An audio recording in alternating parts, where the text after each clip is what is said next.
Good morning, good afternoon, good evening, folks. Michael Zuber, one rental at a time, back with Mr. Dan Bird, who is teaching me some new things. So I'm in the chair learning right beside you. How you doing, buddy? Doing great. How are you? I'm doing well. So one of the things we talked about, I think it was 3 weeks ago or so, was something called credit spreads, something I had no idea about. I have never done, I've never traded, I've never used, but that's okay. I'm here learning as well. You've talked about credit spreads. Apparently, a lot of the followers had some questions. So again, I want to be very clear. I am not executing any of these. I'm sitting in a chair learning right beside all of you. So Dan, the floor is yours. All right, thank you. Before I get started, one thing I want to mention, because you asked how things were going. Yeah. I'll share my screen in a second. Okay. But I had to let my dog go over the Rainbow Bridge last week. Oh, that hurts. Yeah, it's tough. I know you have dogs too. I do. Oh, look at what's his name? Her name is Winnie. Winnie. Oh, That's I'm my so wife. sorry. Yes. My wife's name is Janet. Janet. She was 17 and a half years old. Wow. So very long, very happy life. Good for her. Wow. But it was tough. It was very hard when you have when you have a little creature that you expect to be around all the time for 17 and a half years, and then all of a sudden they're just not there anymore. Yeah.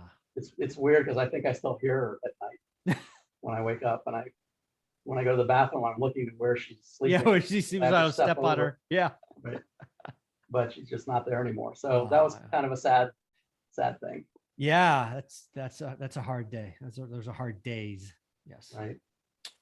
Sorry. But anyway, before we jump into it, this is my newsletter that I publish every weekend. I kind of do it as I'm doing my own research, but I send it out to friends and family. And if any of your subscribers are interested, there's no charge for it. Yeah. It's at breakpointtrading@gmail.com.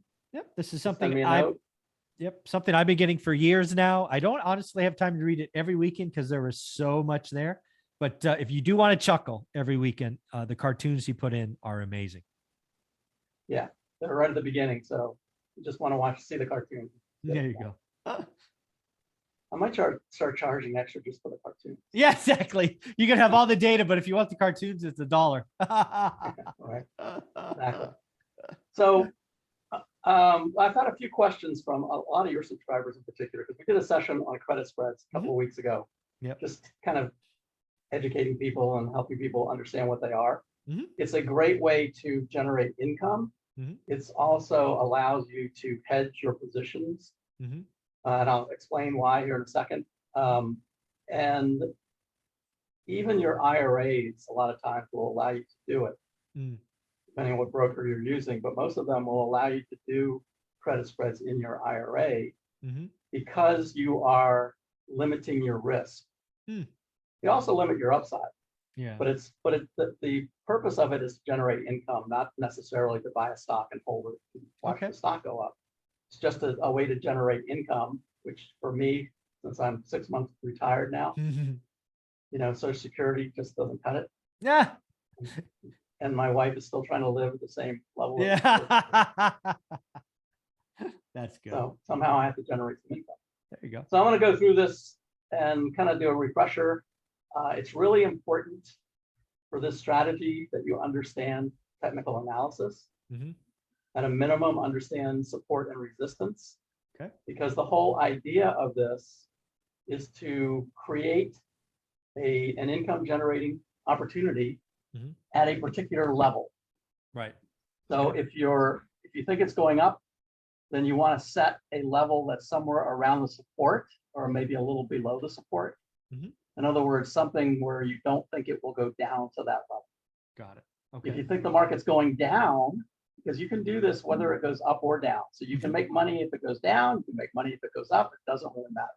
Okay. If the market's going down, then you do the other side. You identify where the resistance level is. And in this case, you can see back here in February, it hit 4,600 twice and got rejected. That's pretty strong resistance. Okay. So that's why I drew that line across there. All right. So you want to create a credit spread that's that is a bearish credit spread. So you think the market's going down, but you want to set something a little above this where you don't think it's going to go any higher than that. Okay. And as long as it stays within those parameters, you just let it run till the expiration and you collect all the premium. Huh. So the money just goes right into your account. In fact, it goes in the minute you open the credit spread. That's why it's called credit, because you're not paying anything out of your pocket. That would be a debit. So the cash, the revenue goes right into your account immediately. And then depending on how it ends will determine how much of that you get to keep.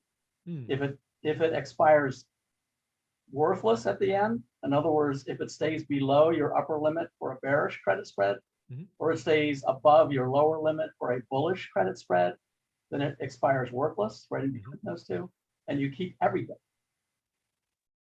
You keep the whole premium. Okay. All right. So important to understand technical analysis, support and resistance at a minimum. This, I'm going to talk about an example between Monday and Friday. So this is just a 1 week expiration, opening it on Monday with an expiration of Friday. Okay. Okay. So I've identified the support and resistance. I've also identified, I never like to start off when the market opens. I like to let it run for about 30 minutes or so to see what it's going to do. Yeah. You can see here on Monday, it went down and then it started going back up. It actually came down to this 21-day moving average. So important to understand moving averages too. Okay. You can see it hit there a few times and went back up. So it hit there on Monday and went back up. So at that point, I said, all right, it looks like it's heading higher. So I want to do a bullish credit spread with a Friday expiration. Okay. And you can see here the RSI started moving up. The ADX line, which is the strength of the trend, started having a bullish trend that was strengthening. So that reinforced the fact that it looked like the market was going higher. So I did a bullish credit spread. And the way you do that is you sell a put. In this case, remember 44.75 was the support that I identified. So I sold it at 44.70. So when you sell a put, that is a bullish strategy. Selling a put. Buying a put is a bearish strategy. Got it. So if you buy a put, you think the market's going down. But if you want to be on the other side of that trade, if you want to sell the put to the people that think it's going down, that is a bullish strategy. Interesting. So I sell the put just below the support line, 44.70, with a 4-1 expiration. And then I buy another put. This is the spread at 44.40. That's what hedges your position. Right. That's what limits your risk. So the Because risk just so if they're, again, just an example, right? If you're selling those puts at $1 and you're buying the other ones at 50 cents, your risk is 50 cents. Yes. Yeah. Well, your gain is 50 cents. Or your gain. Well, yeah. Okay. Your premium will be 50 cents. And if it expires worthless at the end, you keep the whole 50 cents. Got it. You keep the 50 cents. Yeah. Right. Okay, good. All right. Now your risk may be a little greater. It could actually be much greater than that if you haven't identified support and resistance correctly, and something happens that makes it give a really huge move way down here. You're going to lose a lot more money. Okay, got it. All right. Now your put is going to help reduce that loss. Right. But this So it will limit the loss, but you will still have a loss. Yeah, because both if it went to 3,900, both of those would be more valuable, but your spread is 30 points, means the one you sold is worth more. The spread is 30 points, and that's important too, that spread of 30 points. Got it. I got you. Now, a lot of people, when they work with options, the mistake that they make, and I'll actually show you this, the mistake that they make is they try to find one where they're going to make a lot of money. So they sell the put way up here. So if I say, okay, 45.20, it started moving up, I think it's going to continue higher, I'm going to sell my put at 45.20. And yes, the premium will be much greater, but your risk is much greater too. Of course, yeah. It's less likely that it's going to keep moving that way. It's much more likely it could turn around and come down even just a little bit and put you in a loss situation.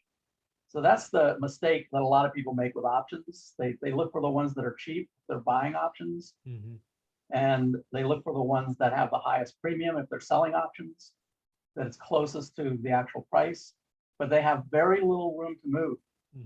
So they end up, in most cases, 90% of the time, they end up losing money for that. It's much better to pick something that's that it's going to stay within or stay above, even though the premium is lower. In your case, you said 50 cents. Well, great, 50 cents. Yeah. I'm buying 3,000 of those. That's $1,500 I'm going to make in 1 week. Yep. Right. Yeah. The duration. Yeah. I have a saying in real estate, you can go broke buying cheap. Same thing with options. It sounds like. Yes, that's exactly right. So this is called the bull put credit spread. Got it. So bull because selling a put is bullish. Mm-hmm. Credit because I am getting money. Yep. The difference between these two, that 50 cents that you mentioned, that's going right into my account. Yep. Times however many options. If I'm doing 30 contracts, that's 3,000. Got it. Right. Mm-hmm. So 3,000 times 50 cents is $1,500 goes right into my account. And spread is the difference between these two. So just like you pointed out, it's a 30-point spread here. Yep. All right. Now, as it went up, so on Monday, turns out I was right. Went up on Monday, went up on Tuesday. My credit spread was way in the money. Yeah. About, I think on the one that I did, it was around 6,000 or 7,000 in the money. If I let it expire at the end of the week, it was 11,000.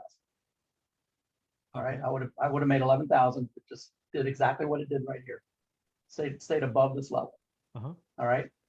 But it went way up here.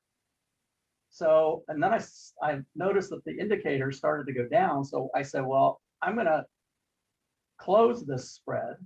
I'm not going to be greedy and make my 11,000. I'm happy with making 60%. And I'll close it out and make 7,000. Right. Okay. Yep. However, I didn't have to do that. Instead, I could have done a bear call credit spread. Right. This takes the other side of the trade. Now you can see here circled, the indicators are starting to roll over and go down. The RSI is starting to go down. So it looked like the market, this is the S&P, by the way, SPX, looked like the market was going to start to go down. So I said, and what I did was I closed this one out and I opened this one. So I had two different ones, but you didn't have to. You could have left this one open.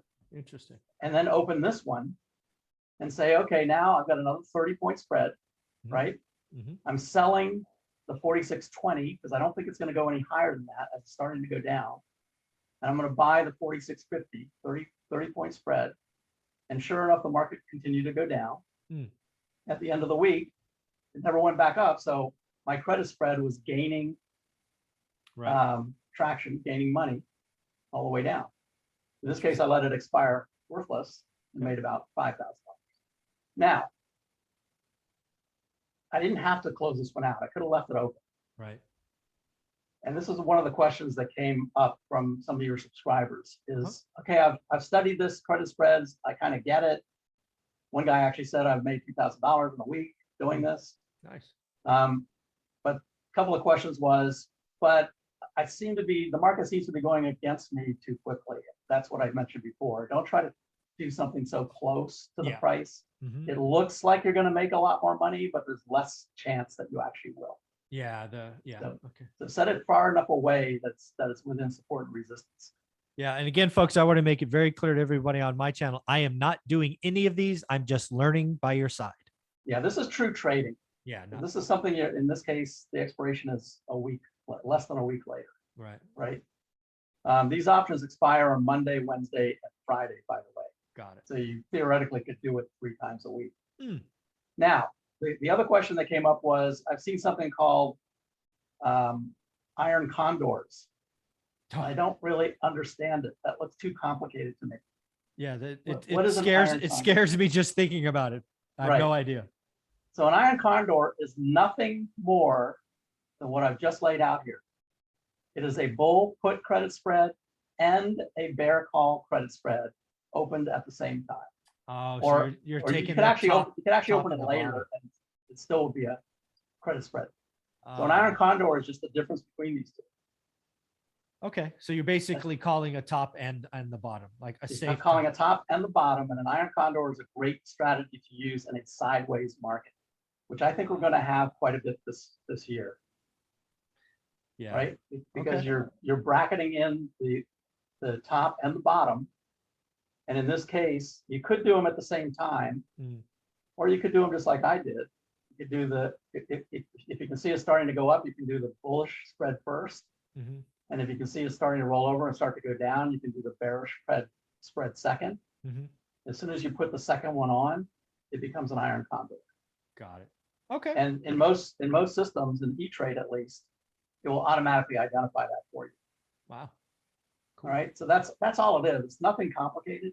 Hmm. It's just these two credit spreads done at the same time together. You're bracketing the upper and lower limits. And if it stays in there and expires worthless, just like this did, then you make the premium on both of them because they both expire worthless. Wow.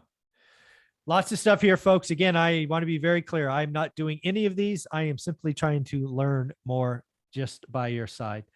Dan, if somebody wanted to reach out or follow, get your newsletter, how do you want them to do that? Yeah. Up again. There you go. There you go. Breakpointtrading@gmail.com. Just send me an email. I'd be happy to add you to it. If anyone gets tired of the cartoons and wants to be taken off, just shoot me another email. I'd be happy to take you off. Yeah, you will not get tired of the cartoons. They make me chuckle every weekend.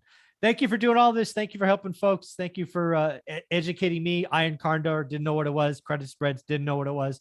Again, I can tell you right now, I will not be doing any of these because I will not watch the market that closely.